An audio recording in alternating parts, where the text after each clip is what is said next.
Okay, it looks like we should be live now. How's it going, everyone? My name is Mitchell Mander, and welcome to my live stream. Today we're going to be talking about Pokemon Horizons episode 79. It's been a couple weeks since we did this, since we've been on break for a couple weeks, so yeah. But we're back. It looks like we're probably going to be going straight until probably the end of March, most likely. Then we'll have our next break. But it'll be a little bit before we get to that point. But yeah, we'll be talking about the episode today, and it is a very controversial one. Arguably the most controversial episode in the entire series so far. So this is going to be a discussion. So hopefully we can all keep it civil. Anyways, guys, you're someone that's coming to one of these streams for the first time. You're just coming across this as you're kind of looking for you through YouTube. What we do here is we, obviously we talk about the episode, but I give it a couple of minutes for people to show up. After about 5 minutes, I'll start talking about the episode, giving my thoughts, I'll assign a rating to it, and then I give it over to the chat, and then we usually talk for roughly an hour, hour and a half after that point. It's usually about how long these streams go.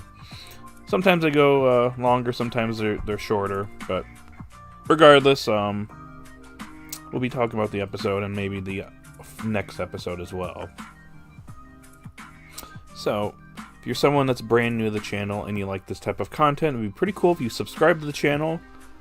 Hit that like button. It's pretty important that you hit the like button because it helps in the algorithm. So I would definitely like some likes if possible. Maybe we could get to like 10 likes before the stream ends.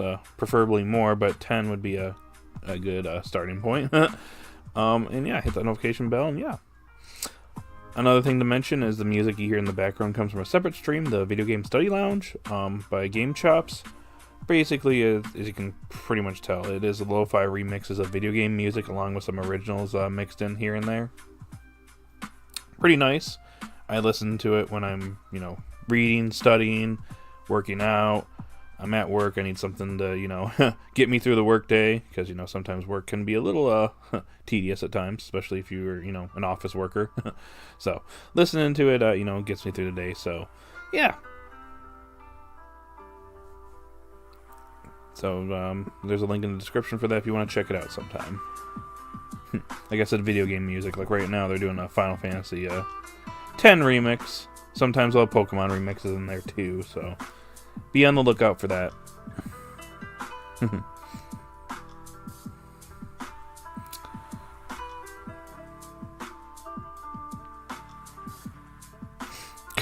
What's up, Pokefan?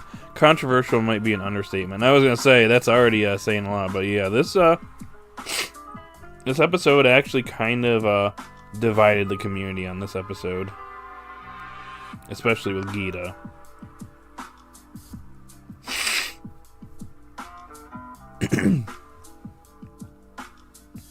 Personally, I enjoyed it. I thought the kids did really good, and Geeta also managed to sort of pull her weight in between an 8 or a 9. Gotcha.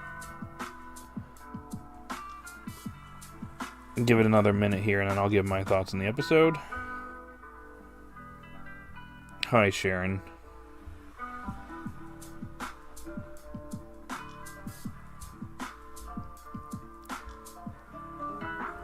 Oh, looks like we got a decent crowd here now. Just a reminder, if you could, guys, hit that like button. If we got 7 people here, maybe we can have up to 7 likes, maybe?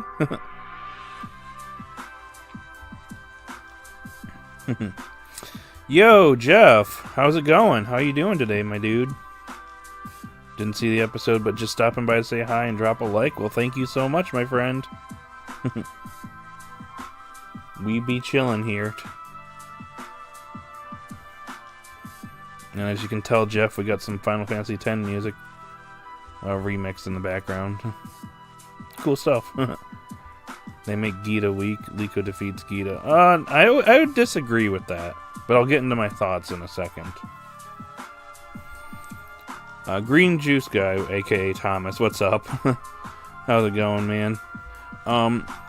I will admit that Liko came up with really good strategies, but I don't like how it ended with Magical Leaf overpowering Terra Blast. Again, I'll have more thoughts on that in a second. I think, based on what I saw, Florgato is close to evolving. Maybe. It's got a pretty good chance. A lot of people are thinking it's actually going to happen here soon. Possibly before we even leave Area 0. This music is nice. It's good stuff. If you want to check it out sometime, Jeff, there's a link in the description. But or you can just look up Video Game Study Lounge. It's cool stuff. I think you'd like it. I listen to it when I'm working, so.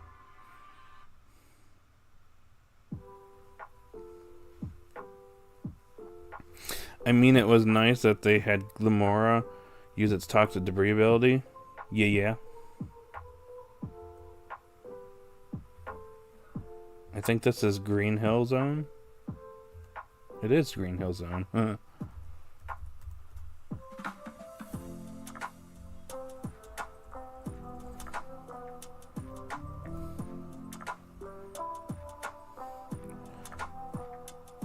I think it should have been King Gambit, personally. Yeah, but we already kind of had King Gambit showed off in the anime, and you know how they do that stuff.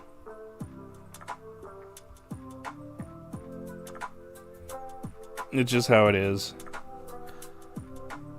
Anywho, I went a little bit past the time, but I'm gonna go ahead and start summarizing the episode, and then I'll get back with the chat once I'm done. So, go ahead and keep chatting, but I will catch up when I am done with my summary for the episode. So, Pokemon Horizons episode 79. We've come back to Paldea, and we are hanging out at the Pokemon League here, talking with the Elite Four. Specifically Rika, who's interviewing us, which the interview didn't last as long as I was expecting to. She's like, oh, she got serious for a second. She's like, oh, just kidding. But, anyways, we meet with the Elite Four. Geeta and Penny's there, too. Part of the Pokemon League, I guess. No Arvin, unfortunately, so hopefully they do something with our boy, because, oh boy. I was kind of really hoping he'd be involved with Area 0, but oof. Anyways, the main point here is that, yeah, Area 0 is a very dangerous place. There was an accident that happened a while back, but it seems that it's been resolved, so Professor Freed is permitted to enter, and Briar is also permitted to enter. She's going to be meeting us down there. However, the kids are not permitted because the Pokemon there are very dangerous. So, yeah, not everybody can, handle themselves down there. However, they show their resolve to the Elite Four and Geeta and basically say, hey, this is, this is our mission. This is what we want to do. We're pursuing, Lucius's Pokemon. Which they all find to be pretty interesting. They particularly were interested in the whole thing. Like, yeah, we went to Johto and battled Entei, and, we found out, yeah, it's not the Entei we were looking for. Anyways, Geeta's like, well, you know what? I'll permit you guys to go into Area 0. However, you have to defeat me in battle. If not, you can't go. So, we have Liko, Roy, and Dot versus Geeta, which pretty much takes most of the rest of the episode up. So, Geeta being, the top champion in the Paldea region, yeah, she is not exactly a weakling. She gives the kids a very rough time. In fact, it's basically a 3v1, but she has 3 Pokemon versus 3 Pokemon, so I guess it evens itself out.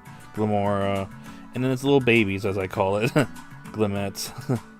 But they're basically there to kind of just, buff it, and attack as well. But anyways, Geeta just manages to kind of just hold them at bay, because no matter what they do, it would blind them, and then the 2 Glimets would actually use power gem on them, cause damage. And then the one time that they actually come up with a good strategy, the first thing that I think, if I remember correctly, they take a note from their battle with Cleavor, which I thought was pretty cool. Nice going, Roy, where they kind of just listen to the sound of the area and kind of just base it on that, which they managed to dodge the attacks, and Florgato manages to get a sucker punch in on Glimora. However, this comes back to haunt them as it activates its ability Toxic Debris, and it ends up poisoning all three of them at once, which, now they're in a they're in a bit of a pickle now, because now that they're poisoned, yeah, it's only going to be a matter of time before they faint. However, they persevere, and Liko comes up with quite an interesting strategy here, and she even says that in order to kind of just get an upper hand on Geeta, she has to fool everyone, and I mean everyone. So she comes up with a strategy to kind of go in and attack. No. Oh, wait. I might be getting ahead of myself. Before we go to that point, at a certain point, the Glamettes actually end up taking themselves out with Memento, and they end up lowering, harshly so, lowering, not Florgato, dude, my brain just stopped working. Crocolar and Quaxwell, their powers got diminished, so, yeah. They kind of got nerfed a little bit here, so now it's down to 1 Pokemon versus 3, but with 2 of the Pokemon that are going up against the one being weakened, yeah, the odds are not really looking in their favor, but Liko comes up with that strategy where she's like, I gotta fool everyone, so they have everybody try to attack, but then, you know, as Crocolar is about to use Stomping Tantrum, Liko has Florgato use Sucker Punch on Crocolar to stop its attack, which surprises everyone. But then Crocolar uses Stomping Tantrum a second time, and because it missed the first time, it does double damage and does a lot of damage on Glimmora. So that was kind of neat. So I got to give it to Liko and Roy here. They are really coming up with some pretty interesting stuff during this battle. Kind of just shows their growth as they've come a long way since the beginning of the series. Going up against, like, literally not being able to do anything in the beginning against a Methio versus now going up against the champion of Paldea. Quite a bit of progress, excuse me, considering their Pokemon are only up their mid-stage evolution, too. But Geeta eventually gets serious and terastallizes her Pokemon, or Glimmora, and then, you know, all 3 of them, Liko, Roy, and Dot, terastallize their Pokemon. However, Crocolar and Quaxwell end up getting taken out, shielding Florgato, who uses 1 giant magical leaf to overpower Terra Blast, and actually defeats Geeta. Probably the biggest shock from this entire whole thing was actually that Liko won. Technically all 3 of them won, but Liko was the one that kind of finished the job here. But yeah, so Liko defeated a champion, so oh boy. So because they, you know, managed to, you know, get the upper hand and win against Geeta, they get permission to go into Area 0, so they head out there. Penny, you know, helps them out as well, getting them clearance into Area 0. They're in the 0 gate, so they're heading out. But at the same time, Sango and Onyx have a mission. I guess they've been tracking them again and find out that the Rising Volt Tacklers are in Paldea. In fact, they're going to Area 0, so they're to monitor them. So yeah, that's where the episode comes to an end as we are heading into Area 0.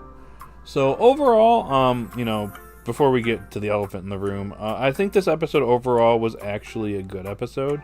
Personally, for me, I'd say it's like a 7, 8, maybe a 7.5, I'd say, for me.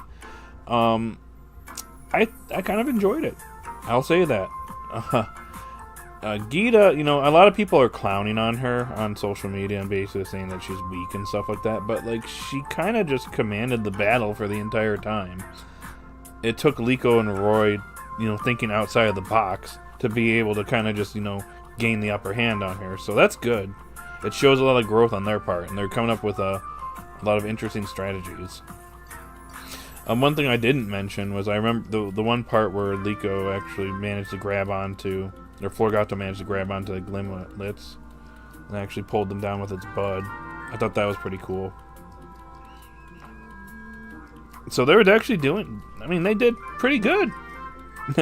I mean, obviously if it was 1v1 versus Geeta, they probably wouldn't have won. I mean, they wouldn't have won. But obviously, you know, Geeta's kind of, you know, it's her versus 3 kids, so they gave her a little bit of trouble.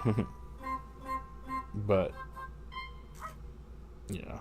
But she says in the beginning that she's like, oh, you know, I can't hold back during Pokemon battles, so it does kind of rub me the wrong way when she said that, because Kind of makes her defeat at the end a little bit insulting, if you ask me.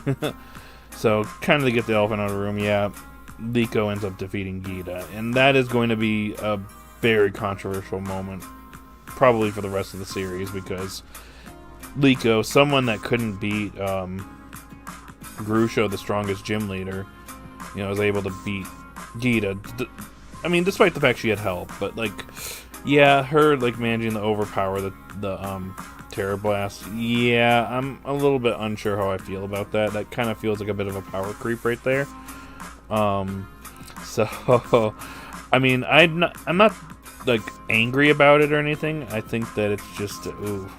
I was not expecting that, I'll say that. I was expecting them to probably lose, but be like, hey, you know, you guys did really well. You did way better than I thought. You know what? You guys are capable. You got my permission to go into Area Zero. That's what I was expecting. I was not expecting this to happen. So, I mean, this takes a lot of, I don't know what the right word to say is. It takes a lot of guts to actually do something like this, especially knowing how the community has reacted in the past to, you know, other champions in the series, and especially in the series that shall not be named. But, I don't know. I'm kind of 50-50 on it. Like, I think the kids, like, showed a lot of, like, promise here. And, you know, Liko made some, honestly, some Ash-level tactics in this battle. But, yeah, her winning against Geeta, yeah, kind of makes Geeta come off kind of bad. Especially since she said she wasn't holding back, so it's kind of hard to say how I feel about that. Well, I guess we'll see how we feel over time.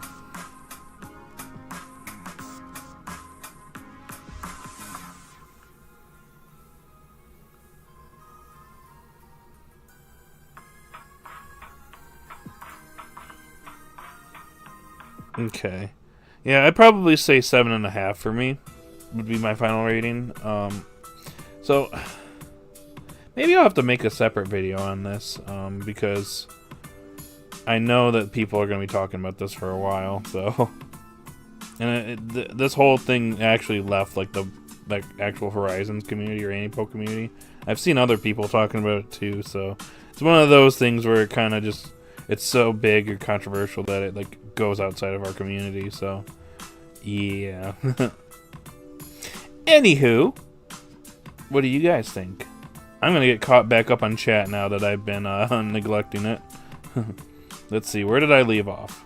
Okay, I left off here. So Pokefan, I at least have to have an explanation why Magical Leaf was so strong as it was. To put it simply, Stab plus Terra is already a 2x boost, and then you get Overgrow, which it was super effective, so big damage. That is true.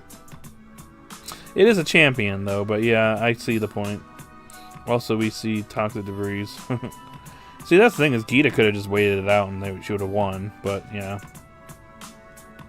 They had a chance to fix their mistake and have Shiny King Gamut as her ace. Oof. What do you think about Pokemon type chart? The Pokemon type chart? I mean, I haven't looked at it recently. It's pretty cool. I think Coral or Sango should catch Screamtail in the next episode. We'll see. There is a strong chance that might be the case, but we'll see. Pokemon about Rock Terror Blast is stab and powered up by Terra. Plus Get Grass is super effective to rock, so yeah, she has to bet getting it, especially with the thing they posted on Twitter about the drawing thing. People criticize Geeta for being the weakest champion. Yeah, that's pretty much what Diantha went through, so yeah, just well, the thing about it is, like, she isn't like a hard champion to deal with in the games. Like, I beat her on my first try very easily. I think one Pokemon on my team fell, and that was it. I pretty much just like overpowered her with like everything after that, and I'm like, oh, that's it. So I remember hearing that, and then I got to it, I'm like, okay, she is really not that strong. Oh well. True, but Overgrow added an extra percentage of power and wasn't very effective, so I can get why it didn't edge out. And I mean, Rock Terra Blast wasn't effective. Pokefan, do you think Type Terra... type chart is fine? Toxic Breeze only works with physical moves. Yeah. Pokefan, Terra Blast is power 80 and Magical Leaf is 60 plus Glimmora is a champion's Pokemon. It could use a little change, I feel, but for what we got, it's fine, I suppose. I think Geeta let her win intentionally. It's kind of hard to say. People were saying, oh, Liko is weak because she lost so much last arc, but here Liko is really improving and she can put up a fight. Just to go on that point, I just want to say, like, people that were going on about Liko being weak last arc, clearly weren't watching the series carefully, because like the whole point of that terrestrial debut was for the kids to get stronger, and that happened. Look at them at the end of the arc. Liko defeated one of the admins and the explorers by the end of it, and she was actually surprising Nemethio a little bit, even though she was losing that battle. And she's done pretty good so far this arc. She beat her grandma, and then now she beat Geeta, so geez. So yeah, she's not weak, and she's also showing a lot of promise as like a Pokemon trainer thinking outside the box, so yeah, no, she's not weak. Honestly, at first I felt like Geeta didn't try much, but after watching the new video Pokeverlex release, opened my eyes to realize she was actually pretty decent. Yeah, watching the episode, she pretty much was holding her own in the beginning. She would have won if the kids couldn't think outside the box. I think this arc will end in a couple months. That's pretty much how they go. I'm pretty sure we're ending in March, would be my guess. The controversy online about how Liko cheated and is a fraudulent trainer rubs the wrong wrist so badly. Like, people can have opinions, but yeesh, they don't give these kids enough credit. Yeah, I don't get why people are saying she cheated. Is it because of what she did to Crocodile? She literally like had that inner monologue where she basically said she had to fool everyone, which meant her teammates, in order to get, like, you know, come up with something, you know. Doing that caused Stomping Tantrum to get missed, and so it doubles up as power in the next try, you know, the next attempt. So pretty much that was a move to basically make up for, you know, Crocodile getting nerfed. So that was actually a smart move on her part.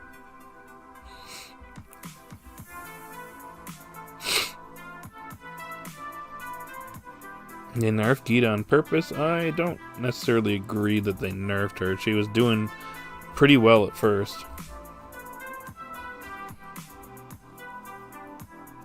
She just lost in the beam struggle. I mean, Liko beats a champion in one series, and Ash beat a champion in his last series. He beat 2 champions.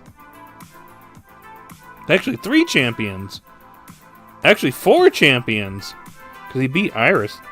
So he beat Iris, Steven, Cynthia, Leon. So 4 champions. There you go. Well, Liko gets her one W, but in a full-on battle against Geeta, Liko's not winning. Sorry.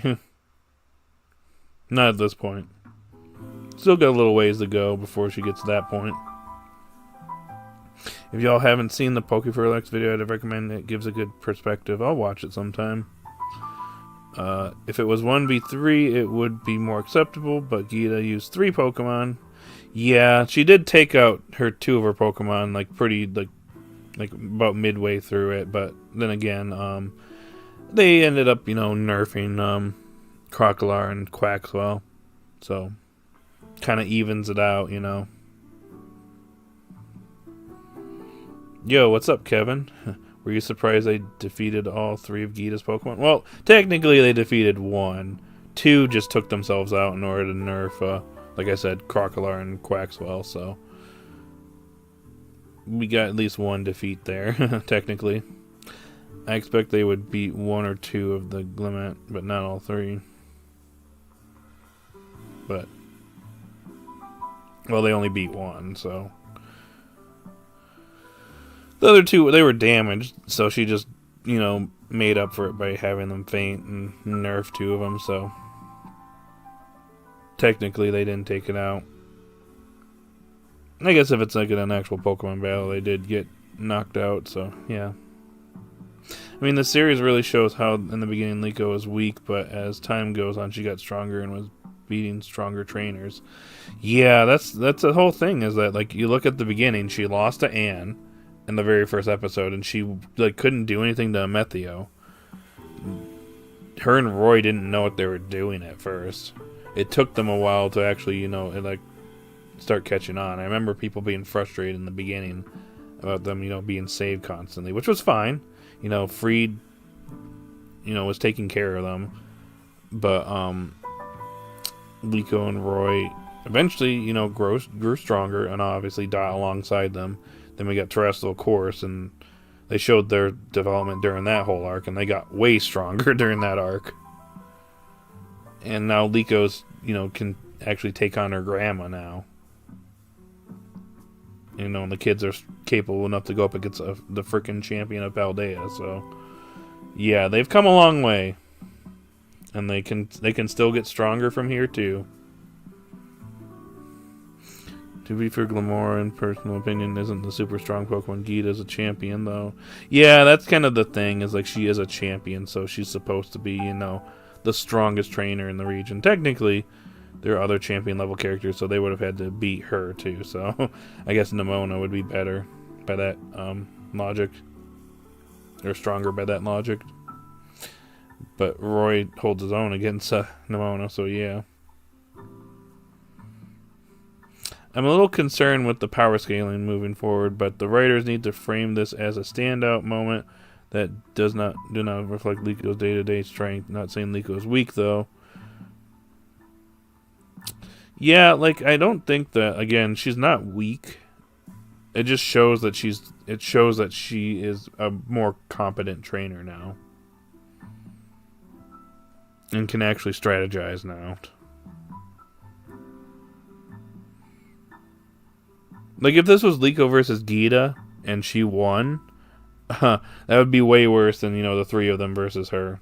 Because they're kind of, like, coordinating with each other. And she's, handling them on her own. So, yeah, obviously, they go up against her 1v1, they lose. But, yeah. I get you. Glamora is usually used as a focus stash lead that gets the hazards up and then faints. True. Someone I've been talking with online had been flip-flopping all day yesterday, saying that it was a team effort at one moment and the next Roy was the real MVP and Liko only won because of him. She's stealing his credit card. What? Okay, I will give Roy credit for coming up with the strategy they came up with for, taking that after, going up against Cleavor. That was actually good. That was a really good Roy moment. I'll give it that.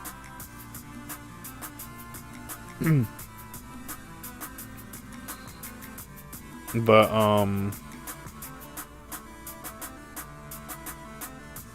Liko is the one that came up with the rest of the strategies later on. So, like, I'd argue that they kind of share that MVP role very equally. Would be my argument. I almost want to say Liko was more so the MVP too.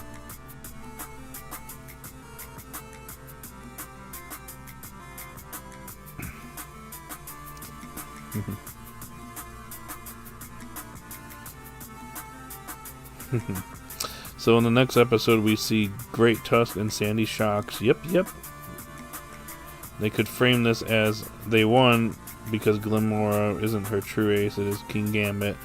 That being said, we don't see her with King Gambit, so, can't really prove that further, so.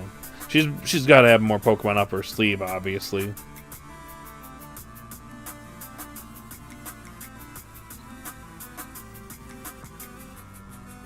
So who knows what else she has in her arsenal.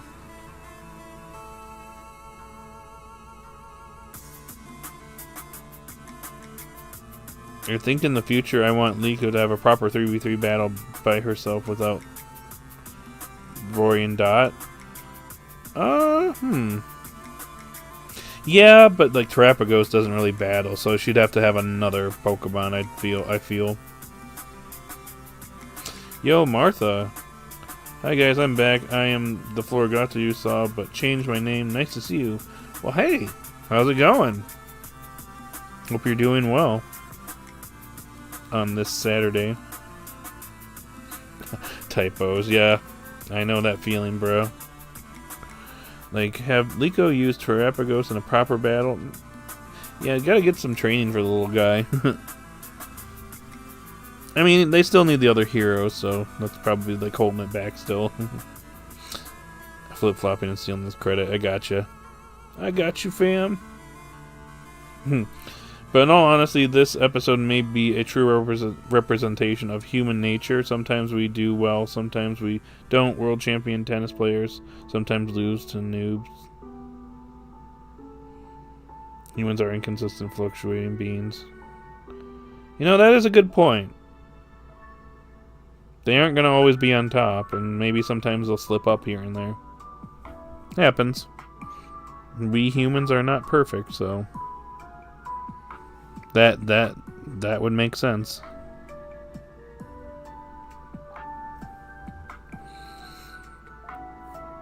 Very true. Do you think Coral, Sango, Seda, and Onyx will battle against Liko and company against Gouging Fire, or just get next episode?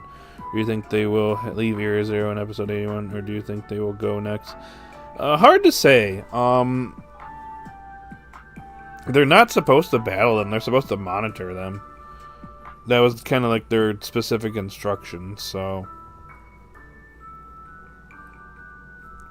I mean, they might come across them, and maybe Sango tries to initiate a battle, but Onyx has to step in and say, no, we can't do that. We're not here for that. But I feel like they're going to expose themselves because Sango, being Sango, can't keep herself quiet. Plus, we got Screaming Tail that's going to be super loud as well. So, guess we're going to see what happens. Sango was the one that narrated the next episode preview, so I thought that was an interesting choice. Makes me wonder if she actually is going to get Scream Tail. Guess we'll find out.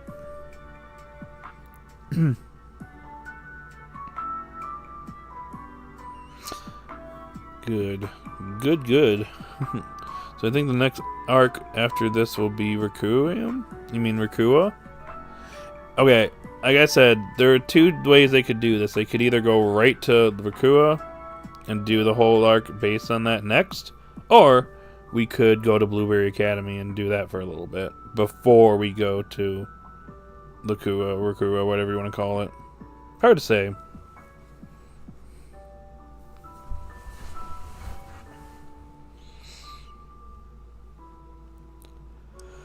Most likely Terrapagos is going to be released at the end of the series. Yeah, I'm kind of expecting that, honestly. Same with the 6 heroes, unless Rayquaza decides to stay behind with Roy. But we'll see. Roy and Dot need to catch a third Pokemon within this arc. I don't know if it's going to happen right now, or even before the end of this arc, but yeah, I think they really need a third Pokemon. That being said, their second Pokemon still need love, so there's that. When it comes to the upcoming episodes, I'm going to be real. I'm kind of not looking forward to the Gouging Fire thing. I know I said it, try to be mature about it and just accept it. However, people have been saying I need to essentially accept bad writing because that's what they want. What? I mean, it's okay to be, to critique the series and be like, hey, the whole Gouging Fire thing, I think that, that's not a good choice to, tell us it's Entei this whole time, only to just be like, oh, actually, it was Gouging Fire the whole time. So, it's okay to be like, hey, I disagree with this, so. I'd say if people are kind of pestering you on that, I wouldn't bother with them. That would be my recommendation, my advice to you. Like, if someone is just being mean, be like, haha, you know, I'm right, you're wrong, blah, blah, blah. You know, at that point, I'd be like, okay, goodbye. Don't need to talk to you. If that's the way you're gonna be.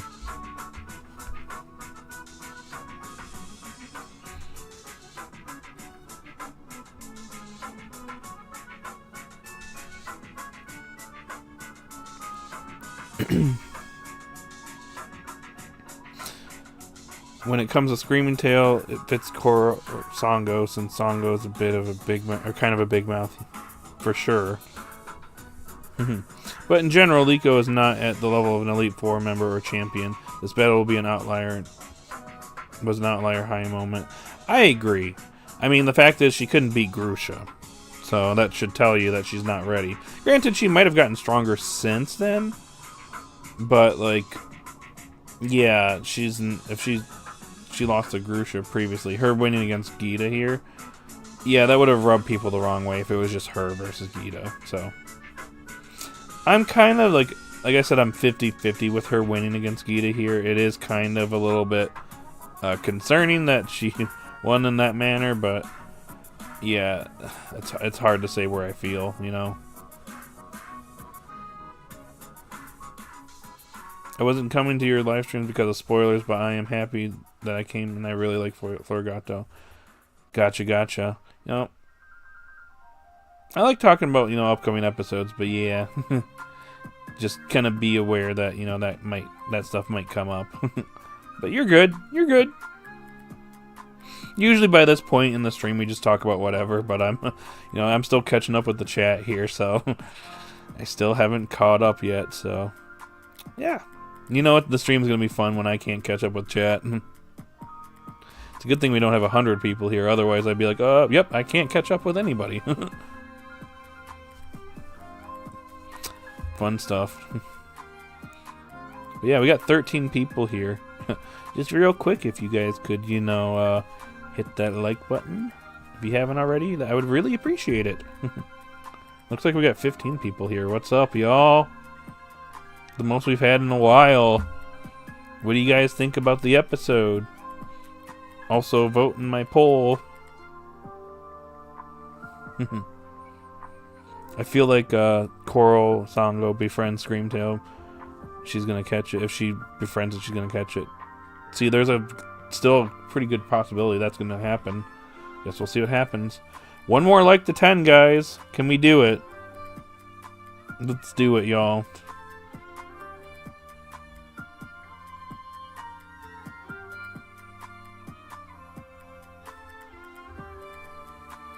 I mean, we see Tinkatuff being used in the battle in Area Zero. That's good. Shows some growth there. Hopefully all the other ones get some love too. Headram and Kilowattrel. And yes, we hit 10 likes. Thank you so much, everyone. I appreciate it. But why stop there? Can we get to 15 likes? That's the next challenge. Exactly, they need to develop their second Pokemon a little bit more. They need to at least full move pools. Agreed. Typical fandom stuff. Yep, that's how it goes. You know how it is.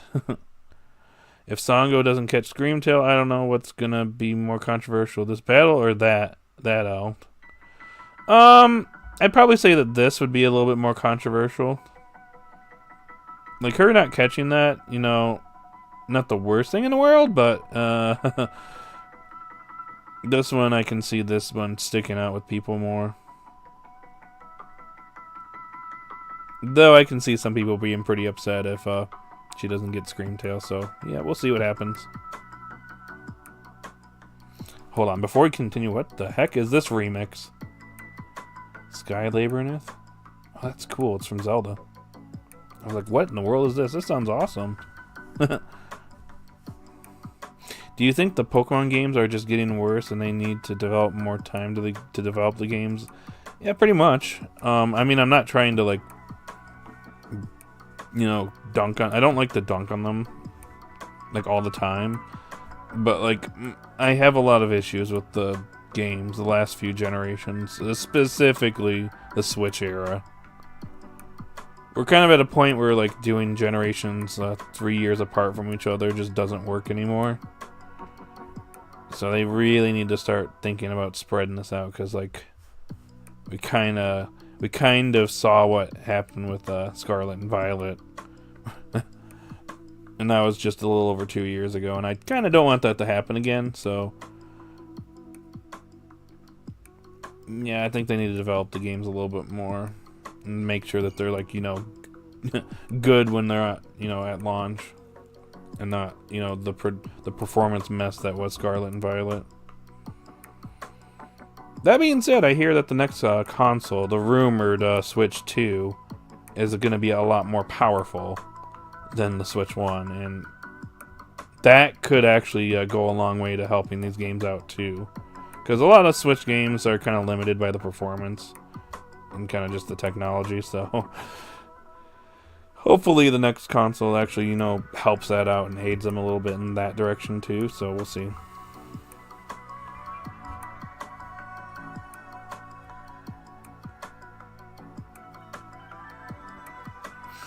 I have a gut feeling that Flora is going to fully evolve in this arc, for the arc finale, unfortunately. I think Heteran will fully evolve next arc.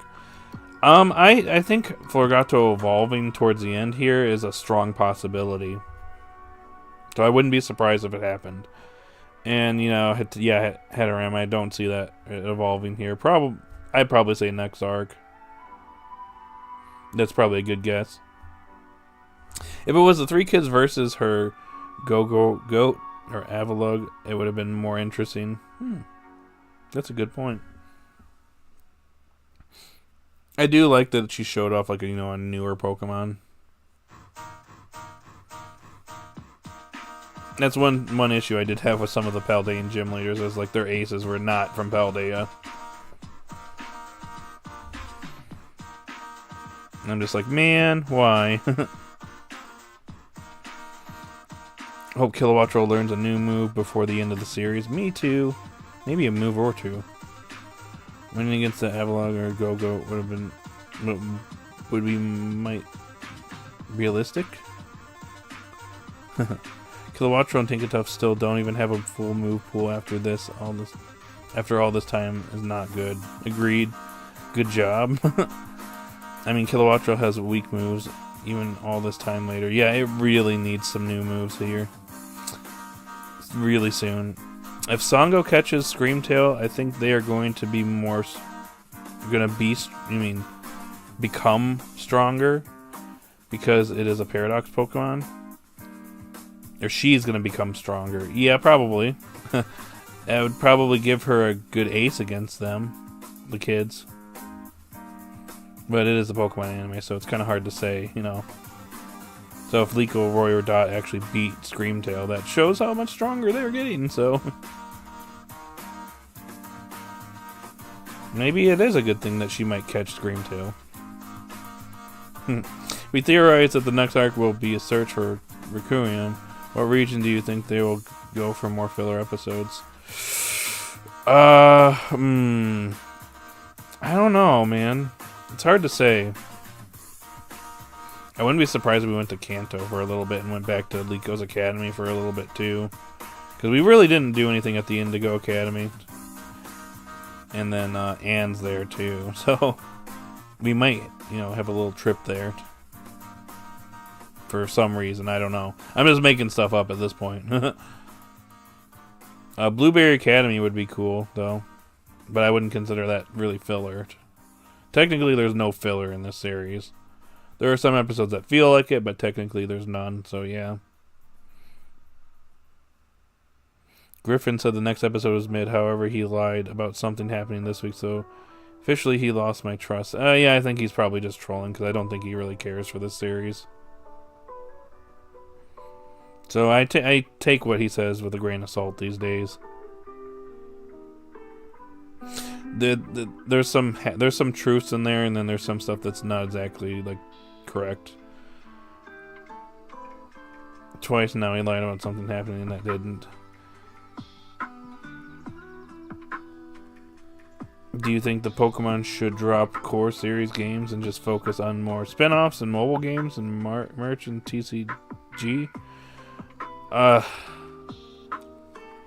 don't think they should completely drop the series games. I just need more time spent on them. But like side games can be, spin-offs can be kind of, gain a little bit of focus in the meantime. And I'm not really big on the mobile games anymore. Like obviously I quit Unite years ago, and then I quit Masters as well. And I only very sparingly play Go, so the mobile games I don't really care for so much these days. Can't wait for Meowscarda, that's going to be fun. I agree, I'm going to be interested when that finally evolves. When she finally evolves, excuse me. Pocket Monsters, Liko and Roy's Adventure OST, what's going on? How's it going? Welcome in. Since we've seen Tinkertuff in battle in one of the previews at Area Zero, hope we see Hatteram and Kilowattrel in there too. I agree. They need their screen time. People say the core series games are getting boring and repetitive. I think we should... actually, before I go on... I'm kind of just like... I know I've said on stream that I've just been a little bit disappointed with like Pokemon. Like the actual core games for a little while. For me, it's been since X and Y that the games I feel have been kind of just not been up to par with like previous gens, specifically Gen 5. I think Gen 5 is still one of my favorite ones. I just think that after that it's kind of seen like a fall off a bit. Not that they're like totally bad or anything, I just don't think they've been as good. That's just my opinion. But like I think some parts are boring, and like some parts are a little boring, but like I kind of like stuff like Legends Arceus, because I felt like that was like super fresh for Pokemon. Like that for me was like, even though it's not a perfect game and I have my issues with it, I kind of put that like a step above like everything we've gotten like during like Gen 8 or Gen 9, because like it's just so different and it feels like a fresh new idea, and it even had like a kind of a unique art style to it that was different than like the other games as well. So like it felt like that really stood out. And while I kind of want to see more information on ZA, I feel like if ZA is going to be like that, then I kind of might be gravitating more towards the Legends games and be more kind of excited for them in the future rather than the core series. But yeah, I'm kind of a little bit more cautious these days. I just want them to focus more on the series, like the core games, and take time to like work on them. And like I said earlier, whatever is coming up next for Nintendo, the next console, which is rumored to be Switch 2, is said to be more powerful. So having a stronger console would definitely like help out the games too, and make sure like performance issues that we saw in Scarlet and Violet probably won't happen again. Hopefully. I'm not gonna get my hopes up, but like yeah. Like I said, I don't want to spend all time just going on about my problems with the games, but like I'm kind of more so kind of gravitating more to the anime these days. I still get some enjoyment out of the games. It's just like for me, Legends Arceus was like, in my opinion, that's the best Pokemon game on Switch. That was the most enjoyment I got out of it, out of the Switch. And I got done with that game, I'm like, wow, that was pretty good. That's why when we were going into Scarlet and Violet, I'm like, I hope that, it continues this path of, like, uniqueness. And while there was definitely some stuff in Scarlet and Violet that was pretty good, there was a lot of stuff I didn't care for, so, yeah. One step forward, two steps back. 2 steps back, right? Am I right? Anyways, enough of that. I think we should get Gouging Fire alongside Raging Bolt and Walking Wake. That would be cool. Right now, I expect just Gouging Fire, but the other two would be cool as well. Walking Wake is the best one. And like I guess you guys know, I don't really care for Gouging Fire so much. It's design, but yeah, that's just me. I like the moment where Meowscarda carries Liko as affection of the evolution. I'm a little... You mean Florigato? Its evolution will probably be coming soon. I feel like everybody complains about the performance issue Scarlet Violet, and the Switch 2 is going to fix all that at the end of the issues. We had the polished Pokemon designs they felt unfinished. I mean, like I said, I think that's going to go a long way to kind of alleviate some problems, just because having a stronger console is going to make it a little bit better, but yeah. But enough of me talking about the games and their issues. Oh my gosh, yes, Screamtail gets misty terrain, and you know what that means, misty explosion. We all know how Songo loves blowing herself up. Oh! Then you just leaked it, Pokefan. She's catching Screamtail confirmed. Glamora and the Glimets remind me of the Dragonpult, with both Pokemon controlling 2 small units that fly around. Yeah, pretty much was the same thing, except the 2 Pokemon. Well, I mean, I guess they are separate Pokemon, so. Yeah, you got a good point there. It's kind of the same concept, almost. Are you going to make a video about the upcoming episodes, or do you have the episode descriptions yet? Not yet. We did get 2 new episodes. One has a description, one doesn't. But I decided not to make a video on it just because there really isn't much to talk about. It'd just be me talking about gouging fire again. And maybe my speculation as to what the second episode would be. And I thought about it, and I kind of decided to not do it. I kind of wait until we have more episodes beyond these ones, and then I'll probably make a video. I've kind of decided that I don't need to do that for every single time we have them. The episode titles and discussions. Or descriptions.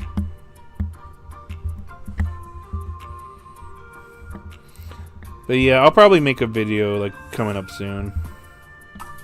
When we get maybe some more episodes beyond the ones we have.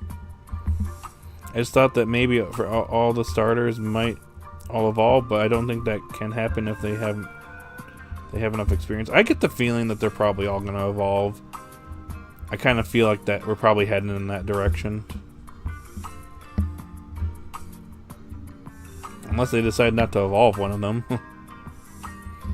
Like in Scarlet and Violet, the game just looks empty with environments and all the bugs. Yeah. Also, the towns kind of feel tacked on in certain places. Legend games like Pokemon Legends Arceus and Z are actually main series games. Yeah. Yeah. I kind of almost want to... they kind of are, but they kind of aren't. Because the Legends series kind of is its own thing as well. So it's kind of hard to quantify how to classify them. I don't know why I said it like that, but yeah, you get what I mean. Oh, what's up, Clawless? Hey, how's it going? It's been a while. How are you doing? Welcome in. Just no. I have no issues with the kids taking the W, and people are too mean to Geeta. Honestly, don't care much for this discourse. I'm kind of split on it myself. Like, on one hand, I like the kids, how the kids performed during this battle. They did a good job.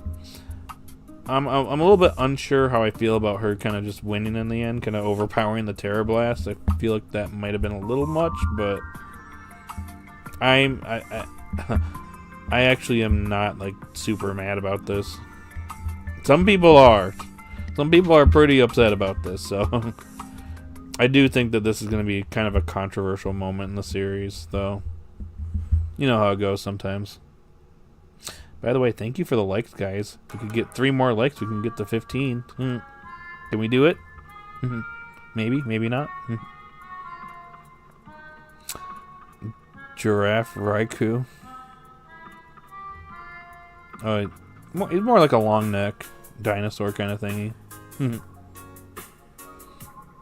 What matters to me is that they are going to Area 0. Yeah. Gen 10 comes out in 2026. That would be preferable, yeah. Late 2026. Also, Liko uses emotional and manipulation. It's super effective. Yep.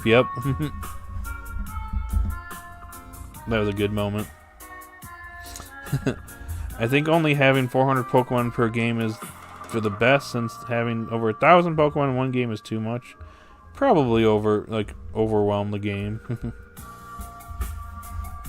I don't know, like, I don't want to get into that controversy again, but when the whole like National Dex thing came up in Sword and Shield, oof, man, what a time that was. Almost 6 years ago now, too. But yeah, like thinking about it in hindsight, yeah, having every single Pokemon in every game is gonna get a little, you're gonna be kind of overcumbered with it, so it might cause more problems than, you know, necessary. Probably also, there's time constraints in all of it too, so yeah, I can see why people are disappointed, but yeah, I kind of see the argument why not every single one is going to be in every single game going forward. Like I said, don't want to get into a whole conversation on that, because that was a whole mess like almost 6 years ago. If they all fully evolve, I will question if the crew will go to next gen. I'm still in the mindset that this is going to be the only series for these characters. I'd be really surprised if they decide to carry them on to like whatever is coming next. What Pokemon types do you think we need more of? I don't know. That's kind of a loaded question. I don't know. Maybe Steel? Or Fairy? Something like that, maybe? I can't properly rate it because I can't find a way to watch the full episode. Oh, hey, we got a new person here. What's up, Adam? There is a way to watch it. There is a way. If you're familiar with some stuff, they sub the anime. I kind of try to not necessarily not promote them, but I think they kind of want to keep things, you know, tight lid, just because, you know, don't want to get in trouble. But you just go to their website and then you can download it, but you have to have a torrent downloader. I think it's BitTorrent I use. It's actually very effective in getting the episodes seeded, and then you just have it in your downloads. Pretty convenient, if you ask me.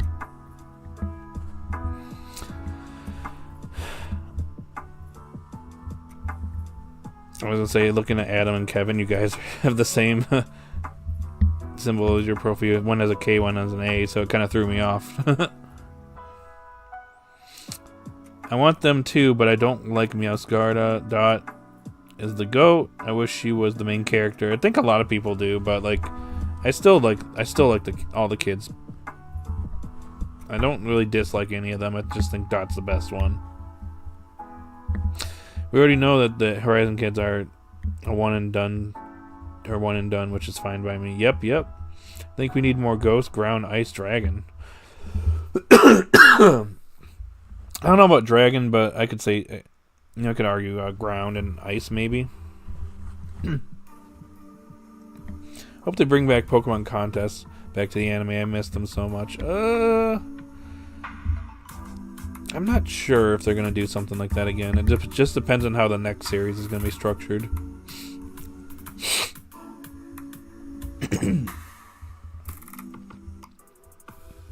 Remember the controversial episode in the series that shall not be named where Go caught Suicune? Yes, I do. In a regular Pokeball, no less. Considering back in the day, I could throw 50 Ultra Balls at one that's like at its lowest health and it won't catch. But this kid shows up with just a regular Pokeball and catches it on its first try. Okay, go. Are you sure that's not a Master Ball?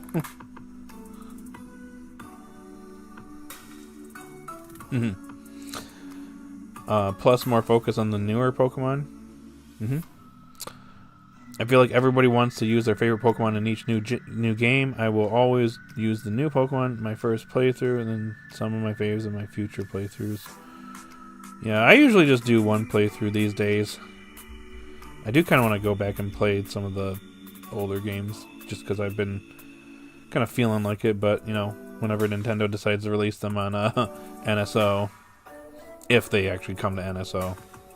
A lot of people are saying that it's probably not possible to bring them over on there without having some issues, but I would like them to do that because I would like to play them again. Be fun. Especially like Gen 3. Gen 3 or Gen 5. Please and thanks.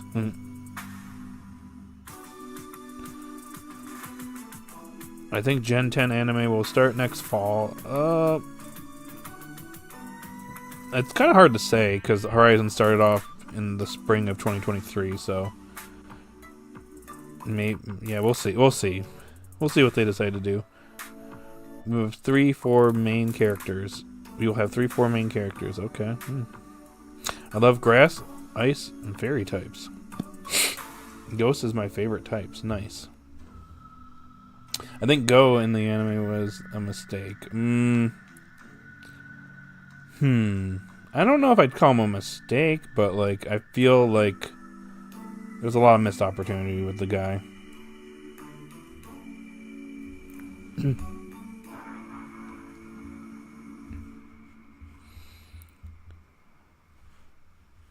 I wonder if it's even, or heck, realistic for Roy and Dot to get a third Pokemon, because we see in the opening 4 they fighting Zygarde with just a team of 2, and we're supposed to be close to finishing the story.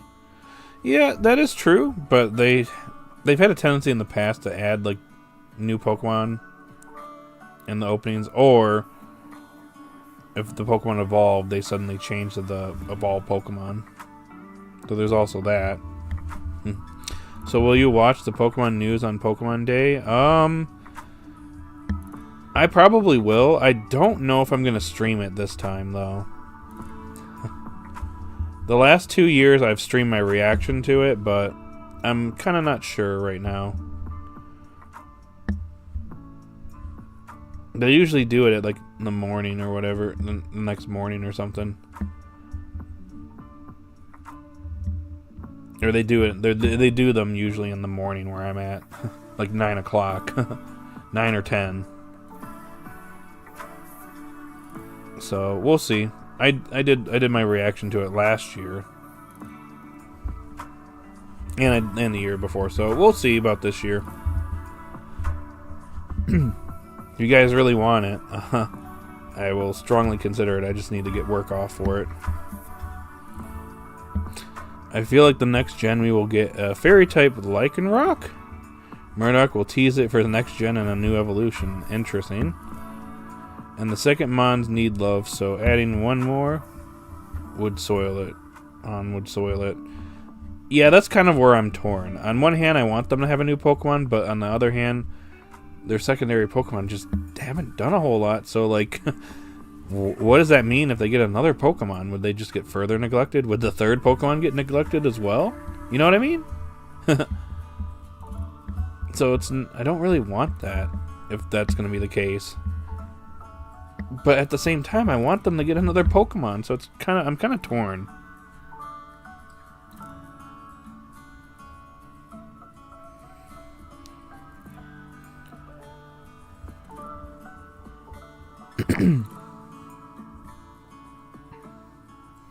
Pokemon Legends ZA news has been dead for almost a year. I do think that the leak that happened definitely had an impact on it. We might have even gotten like a new trailer, like something for it already, but I feel like that kind of affected them as well, so that probably delayed any more news for it. So we'll learn probably more about it on Pokemon Day. Actually, get a look at what the game's gonna look like. Now, we never got Tinkatink in the opening or ending too after she was caught, so what did I know? Or what do I know? Who knows? Who knows? There are Pokemon who need their abilities changed, like Flygon only having levitate sucks. Like, give it sheer force or sand veil. That'd help. Give Ms. Magus cursed body. Hold on a sec, y'all.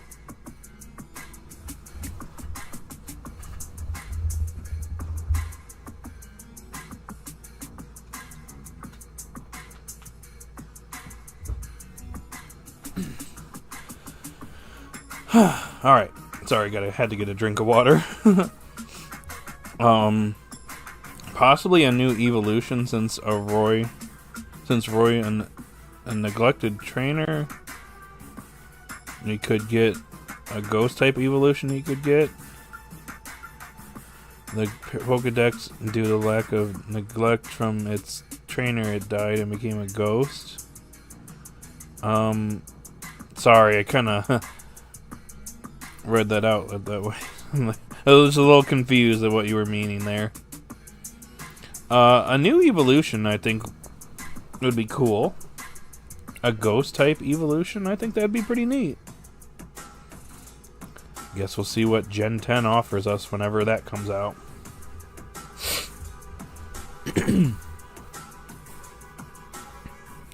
This year is actually officially the year of Eevee, so I'm definitely expecting a new evolution. Could the new evolution be introduced in ZA though?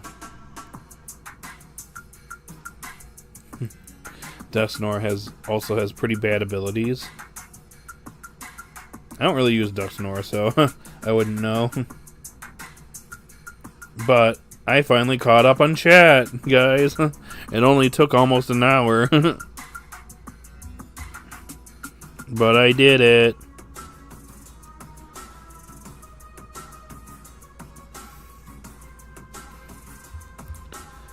Oh boy. And I just realized, yeah, it's been over an hour since we started. Jeez. Time flies.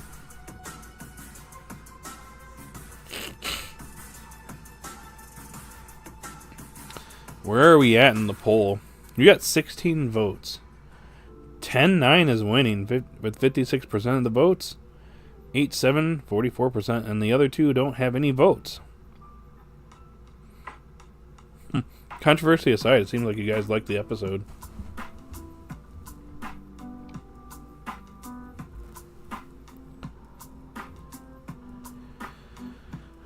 Whew. We need a dragon evolution, and that would be cool, and was a missed opportunity not to have it in X and Y. I mean, Sylveon was pretty much created because of the fairy type being introduced, so it kind of makes sense why it was introduced there. But yeah, a dragon type would be I wonder how that would look.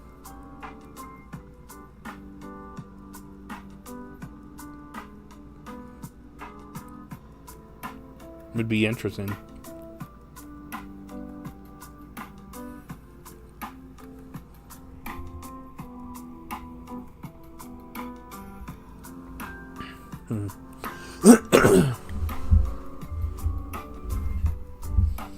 I prefer a normal type evolution. I feel like we should have gotten one Larry could have gotten it as a signature Pokemon. I don't know if that would work though, because like Eevee's already normal itself. I kind of feel like, you know, it evolving into like brand new types is kind of the point.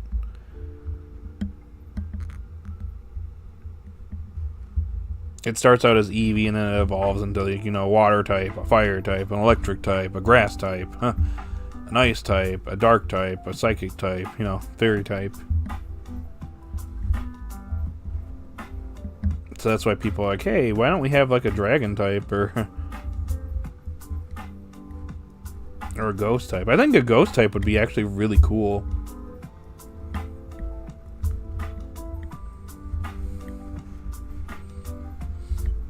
I believe so. Hear me out. We get Sylveon or Sephion. Sylveon. Love it. Gotta love typos.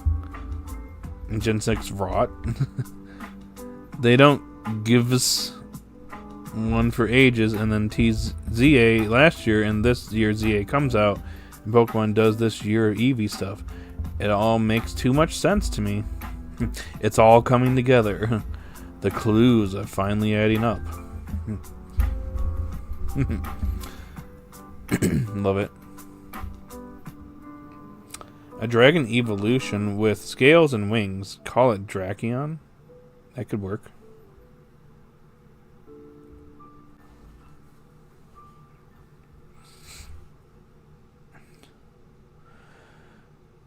Have the ability that increases the damage of dragon moves by 50% when it's hit by physical moves?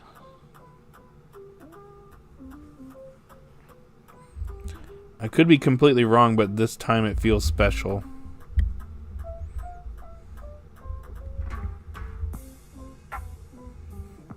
I mean, if they're doing a whole year to it, there's probably gonna be multiple things for Eevee this year. It's kind of like how Sonic did the Year of Shadow last year, and they did a bunch of stuff with Shadow, including Sonic X Shadow Generations, and then we had the Sonic movie with Shadow. So maybe they'll do something like that. We get Detective Pikachu 2, featuring Eevee, a wisecracking Eevee.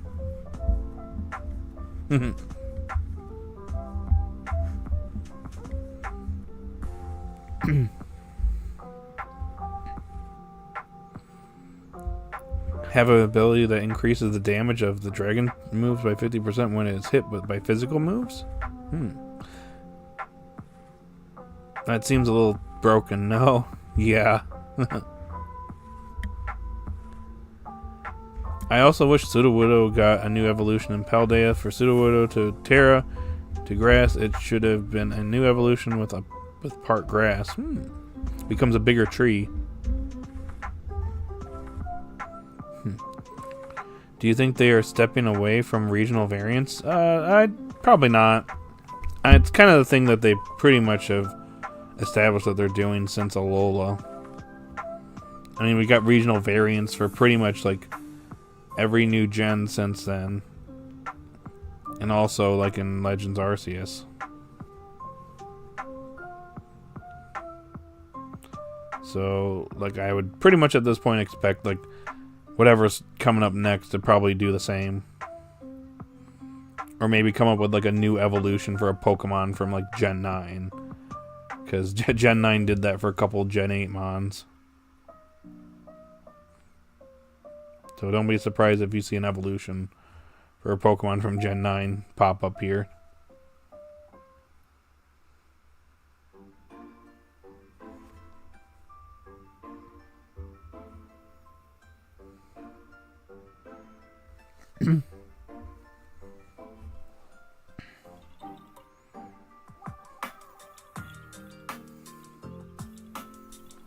I would love Sudowoodo Final Evolution to be based on the Tree of Life. Ooh. It just becomes huge. That'd be neat. Like, not every Pokemon should have one. Oh, crud, the iPad about to die. Let me go switch devices. No, you're good. Don't know if you heard me there, because you're in the middle of switching devices, but...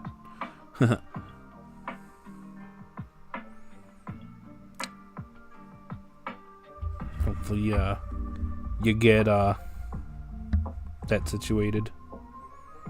Other Pokemon need an evolution. Mousehold evolution? It just becomes Mansion Hold. Or just Manchon. Mouchum. This becomes like a huge, like, it becomes like 50 of them or something like that. I don't know. Mouchin. I don't know. Just making stuff up. Pokemon, please if you make that Pokemon, please credit me for coming up with it. Rebska.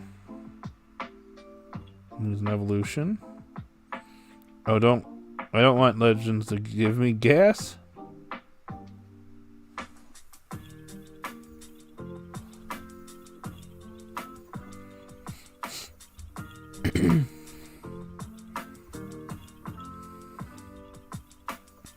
Megas to certain who need a final evolution because we can only utilize Mega Evolution in certain games.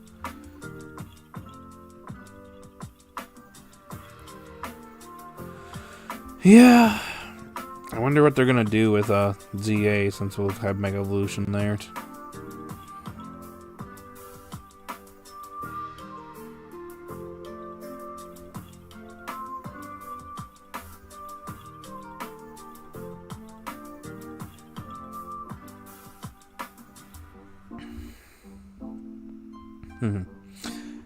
Mega Rapidash where it has wings. Mega Flygon Milotic. Honestly feel like this. Whenever new Megas make them third Pokemon Megas because they're the ones who actually need them. Pokemon who are single stage or don't evolve at all don't need Megas. Because now we can't get get a Heracross, you mean? I got a little confused there. Evolution, for example. That is a good point. Kind of locks Heracross there. Just kind of traps it in that same state.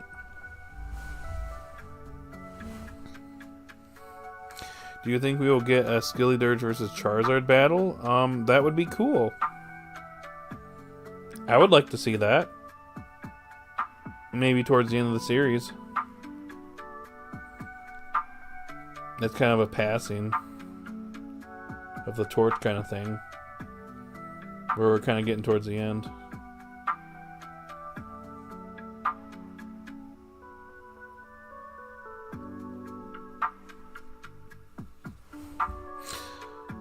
I love Heracross, but I hate his Mega, so it's so ugly. Some of the Megas kind of just, yeah, don't look good. It's making me dislike it since I've seen it. You think Roy will catch and keep Rayquaza? I don't know. Like, he might get it, but I don't think it's gonna stay. Cause I just get the feeling that when the series is kind of wrapping up, Terapagos and the 6 heroes are gonna stay with Lucius, or like Lucius is gonna disappear or something. I don't know. Hard to say.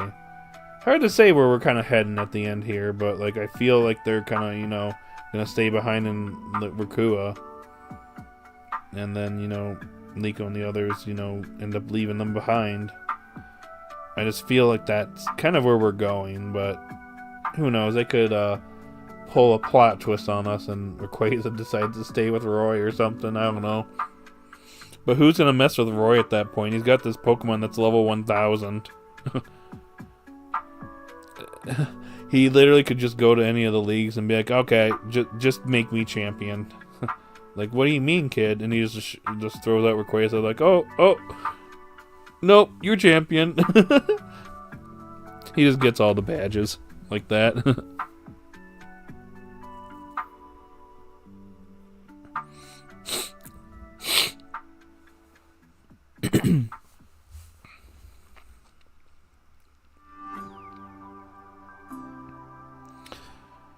Absol looks good in Glade. Yep. Also, an argument for people who always say that we need Megas all the time is this. If people would have gotten their way and something like Stantler or Ursaring got a Mega, look what would have never happened. That is true. I love Mega Sableye. It's probably my favorite. Oh. Nice. Do you think Liko will encounter Lucius in the present day?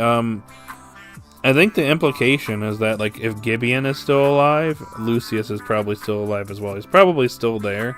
I just get the feeling that the Requiem probably is making them live longer lives or something. So I wouldn't be surprised if he's still there and he still hasn't, like, he hasn't aged a day since he was trapped in there. But the thing about it is he's been exposed to it for a very long time, so he's probably gone mad at this point. I wouldn't be surprised if he was, like, you know, driven mad by it. I'm praying Roy doesn't catch Rayquaza. It would be so stupid. It makes no sense that he wants Rayquaza. I mean, that's kind of a goal. It's kind of like with Go wanting to catch Mew. So I kind of compare it to that. It's just, like, gonna be hard to see how things end here. Terapagos, I feel, is gonna stay with Liko. Like, they already bonded, and it really feels like Terapagos wants to just finish what it started and save Rakua and see its old trainer's husband one last time. We'll see what happens. It could go either way. Mega Gardevoir is really pretty. I wish it wasn't was its final instead of its Mega.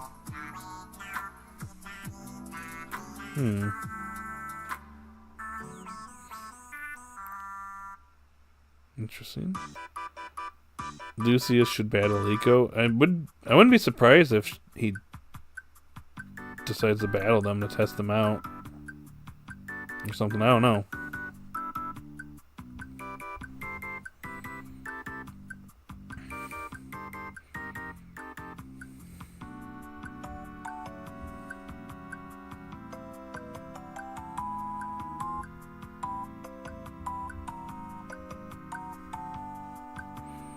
Oh my gosh, a very dark, but watch, they cure Gibeon of the Requiem, and then he immediately has trouble breathing, and his skin starts shriveling, and he rapidly ages, and then turns to dust, leaving a skeleton husk. Oh, I don't know that they'll go that. They're not gonna go that far, but I wouldn't be surprised if he like disappears or something. I feel like he's kind of living off of the Requiem. He's like confined in his little area.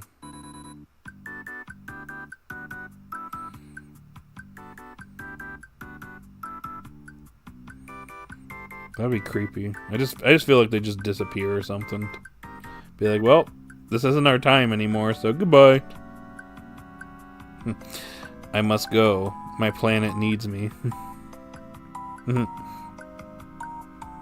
Imagine if the Requiem is gone and Pokemon actually shows Gibeon shriveling away, turning to dust, or he becomes a skeleton on screen. Wait, do you guys type that at like the same time? That's funny. Funny coincidence. Okay, we have 17 votes. Okay, y'all. We're getting close to 1:30. Probably gonna be wrapping up here soon. What else do you guys got for me before we head on out?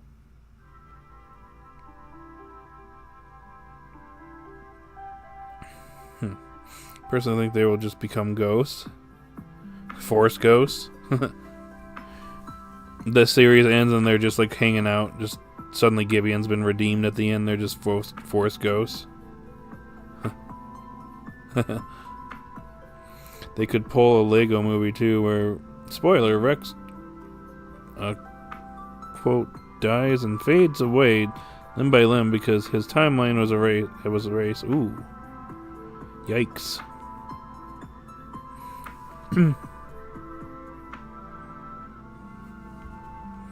I'm really liking this Final Fantasy music remixes.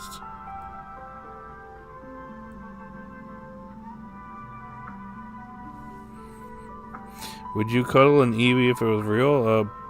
Maybe. Probably. I mean, it's kind of like a pet, almost.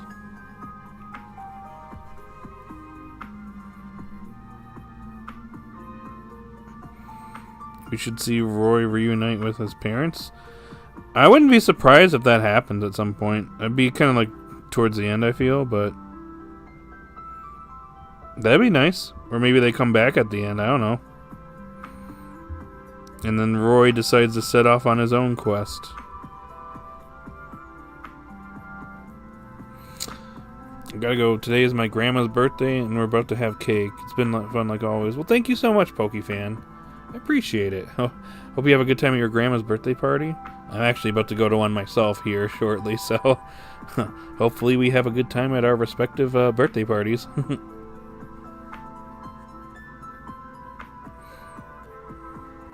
Okay.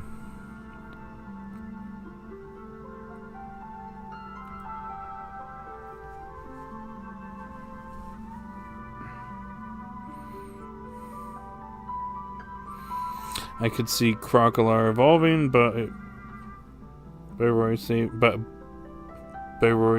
Roy. You mean by saving Roy from being attacked by Rayquaza, and he just runs to Roy and evolves or something? That'd be cool. Roy sets off on his quest and boat immediately sinks. Roy Apu. And we never saw Roy again. What a morbid ending that would be.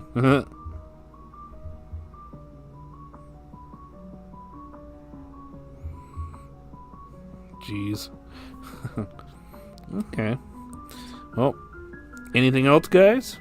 Like I said, we're at almost the 1.5 hour mark. Got 59. We got 17 votes. 59% said 10-9, and 87 said get 41%. So cast your votes while you still can. I want Penny to battle Dot. I want that too. I'm just curious how competent Penny is in the anime versus the games. Sylveon versus Quaxwell. That'd be nice. Or Sylveon helps teach Tinkaton a new fairy move. Maybe.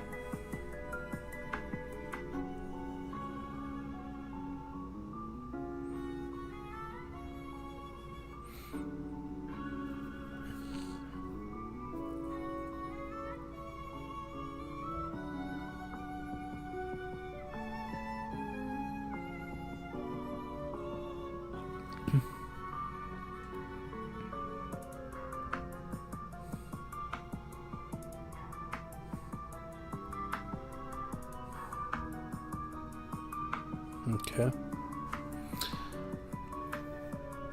I do go goal.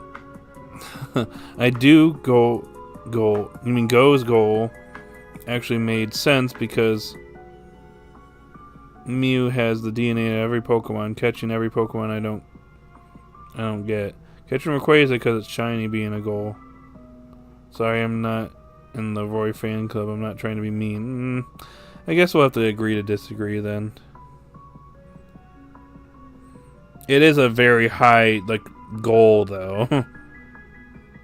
I get your point, but, like, yeah, they're both, like, Mew's mythical, Rayquaza's legendary, so kind of aiming high to try to catch these Pokemon. Maybe a learning voice is its new fairy move? Maybe. Or his eyes match his hair color.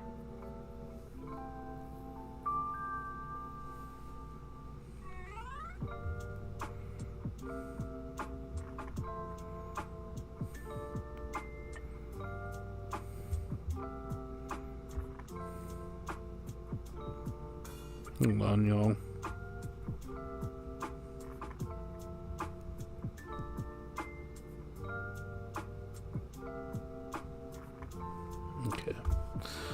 Okay, guys. Anything else before we get on out of here? Like Geeta's eyes match her glove and hair color. Usually they do that with a lot of characters. It's just their theming. I can see what you mean, Rayquaza being legendary. Yeah, we can agree to disagree. We don't have to... I mean, we know... Even if we don't agree, we don't have to, as long as, we're civil about it, We're good. We're good. Enjoy the rest of your weekend. Thank you, Kevin. Hope you have a great rest of the weekend, too.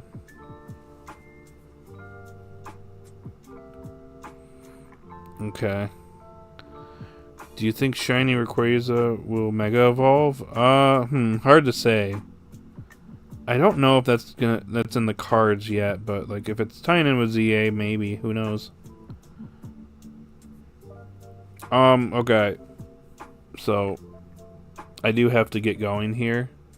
So I'd say if you guys have time for like maybe one more question or one more line or whatever you want to say, just go ahead and say it now. Then we're gonna probably get on out of here. Oh, bye guys. Alright, Sharon, have a good one. Hopefully we'll see you in the next one. It's been fun. Okay, well, if that's the case, I think we're gonna wrap things up here. We've got 13 likes. Thank you so much, guys. I think maybe Dog Zygarde will go 100%. Maybe. Alrighty, y'all. We're gonna get on out of here. We've got 17 votes. Pretty decent pool of votes. Majority of people said the episode was a 10 or 9. So we're gonna end the poll here. I gave the episode like a 7.5. So can we like go to like 8.5 or something, then meet halfway or something? 8.5. All right, we'll give the episode a 9 since you guys voted that way. But yeah, I thought the episode was pretty good. Controversy aside, I thought the kids came up with some pretty cool strategies. It was pretty neat. But yeah, I'm just a little torn on how Liko won against Geeta. I'm still kind of unsure how I feel about that. But anyways, y'all, we're going to get on out of here. we've been going for about an hour and a half now, so we've kind of hit our quota for the day. So I'm going to head on out. So, yeah, we'll be doing this again next Saturday and probably be doing it for a little while, since we don't have a break for probably until March or April. So we're going to be doing this every Saturday for a little while, unless I have something come up and I have to do it on Sunday. So I will let you know that, though, in advance. Anywho, we're going to get out here. Next week we got some Final Fantasy IX streams coming up. And yeah, look forward to it, and hopefully I'll see you guys there. Anyways, if you're still here, thank you so much for joining. I hope you have a great rest of the day, or night wherever you're at. Great rest of the weekend. And I'll see you all later. Bye.